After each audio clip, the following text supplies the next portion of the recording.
हाय दोस्तों, मैं अनुपम मिश्रा हाजिर हूँ आपके और अपने YouTube channel exam MH education में। जैसा कि आप सभी लोगों को पता है कि हम निर्देशांक ज्यामिति चैप्टर नंबर 7 से इस समय दूरी के सूत्र के सारे सवाल किए थे और उसकी जो एक्सरसाइज है 7B, उसमें हमें विभाजन बिंदु और मध्य बिंदु से संबंधित सवालों का सामना करना पड़ेगा और एग्ज़ाम के पॉइंट ऑफ व्यू से भी ये वाली एक्सरसाइज मोस्ट इम्पोर्टेंट है। इससे कोई ना कोई एक सवाल आने के पूरे चांस रहेंगे। तो हम चाहेंगे कि सभी लोग हमारे साथ में मिल करके और अच्छी तरीके से इस एक्सरसाइज को रिवीजन करें, पढ़ें और समझने की कोशिश करें। चलते हैं अपने विभाजन बिंदु के सूत्र पर। विभाजन बिंदु में क्या होगा, हमें एक रेखा दे दी जाएगी। हमें क्या दे दिया जाएगा, एक रेखा दे दी जाएगी और उनके बिंदु दे दिए जाएंगे। जैसे हमने मान लिया कि ये एक रेखा है और ये है ए और ये है बी। इसे कोई एक ऐसा बिंदु होगा जो किसी अनुपात में विभाजित कर रहा, वो अनुपात कोई भी हो सकता है। जैसे हमने मान लिया कोई एक बिंदु है, कहीं पर भी आप मान सकते हैं। जैसे हमने मान लिया यहाँ पे एक बिंदु P है, वो इस रेखा को किसी अनुपात में विभाजित कर सकता है। तो हमने वो अनुपात जो है वो अनुपात माना है M1 अनुपात M2 और ए बी के निर्देशांक दे रखे होंगे। ए का जो निर्देशांक होगा उसे x1 y1 मानेंगे और जो बी का निर्देशांक होगा उसे x2 y2 मानेंगे। और यहां पे जो है, जो हमारा बिंदु दे रखा होगा, जो भी इसको अनुपात में विभाजित कर रहा होगा, उसे हम लोग x y मान लेते हैं। तो ये विभाजन बिंदु है।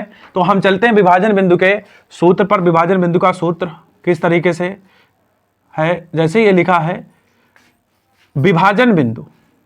विभाजन बिंदु, तो विभाजन बिंदु निकालने के लिए हम लोग फार्मूला यूज करेंगे।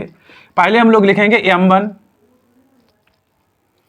x2 plus M2 x1 upon M1 plus M2 और इसी प्रकार से M1 y2 plus M2 y1 upon M1 plus M2। ये बेटा जो विभाजन है, ये अंतः बिंदु का विभाजन सूत्र है और एक बाह्य बिंदु का विभाजन भी सूत्र होता है, लेकिन उसे हमारे एनसीईआरटी में नहीं बताया गया है, साइड बुक्स में दे रखा है। परंतु हमारा जो एनसीईआरटी में पैटर्न है वो केवल अंतः विभाजन दे रखा है।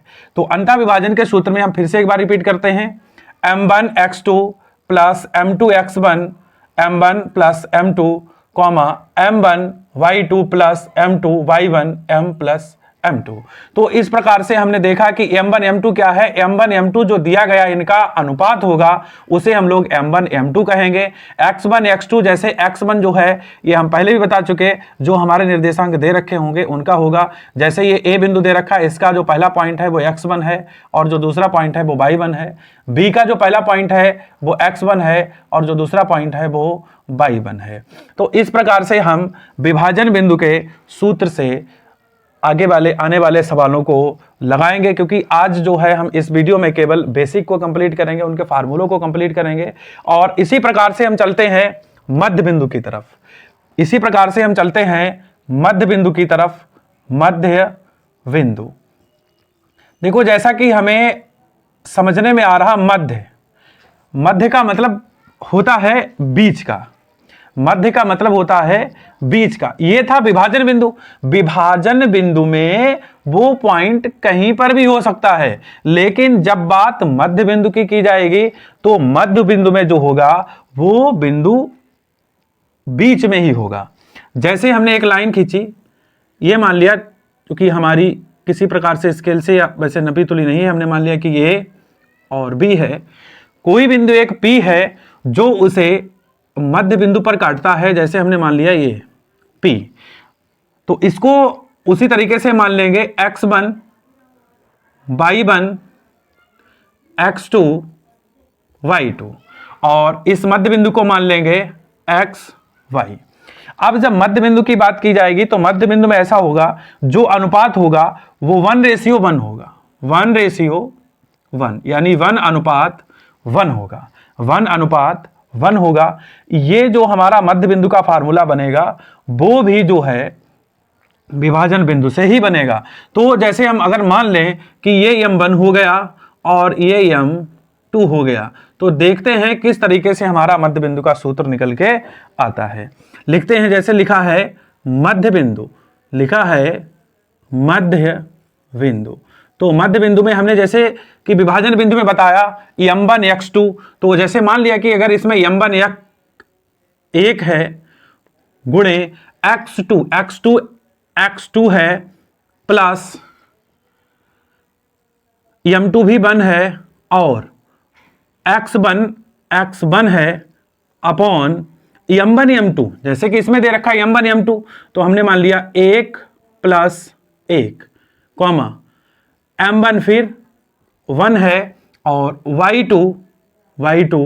y2 है प्लस m2 फिर 1 है इंटू y1 है अपॉन m1 प्लस m2। तो हम विभाजन बिंदु के सूत्र के हिसाब से ही आप लोगों को जो है मध्य बिंदु का सूत्र निकालना बताते हैं। वैसे आप लोग चाहें तो इसे तैयार भी कर सकते हैं कि किस हिसाब से सूत्र रहेगा। ये तो हम आपको बेसिक कंप्लीट करवा रहे हैं कि किस हिसाब से कौन सा कैसा सूत्र लिखा जाएगा, कौन सा सूत्र रहेगा, उसे आप लोग जो है अपने हिसाब से तैयार भी कर सकते हैं। तो देखते हैं x1 और अगर हम 1 की मल्टीप्लाई करेंगे तो ये x2 हो जाएगा प्लस x1 और 1 की मल्टीप्लाई करेंगे तो ये x1 हो जाएगा।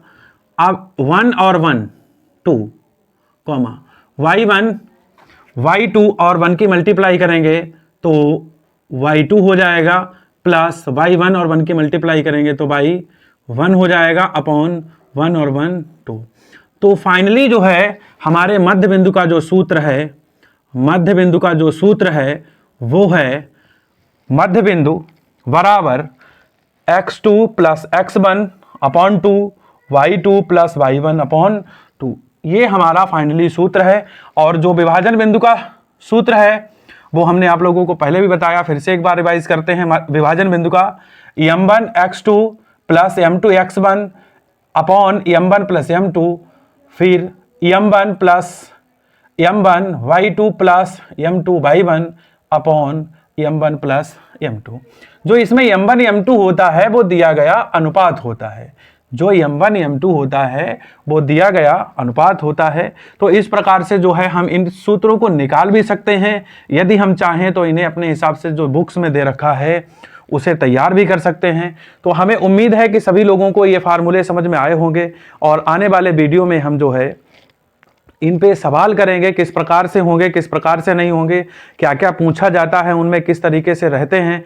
जो सारे इंपॉर्टेंट क्वेश्चन रहेंगे वो हम सारे इसमें आप लोगों को कर पाएंगे। और आप लोग हमारे साथ में जुड़े रहिए, हमारे चैनल को सब्सक्राइब कीजिए और अगर वीडियो पसंद आए तो शेयर भी कीजिए, लाइक भी कीजिए। धन्यवाद।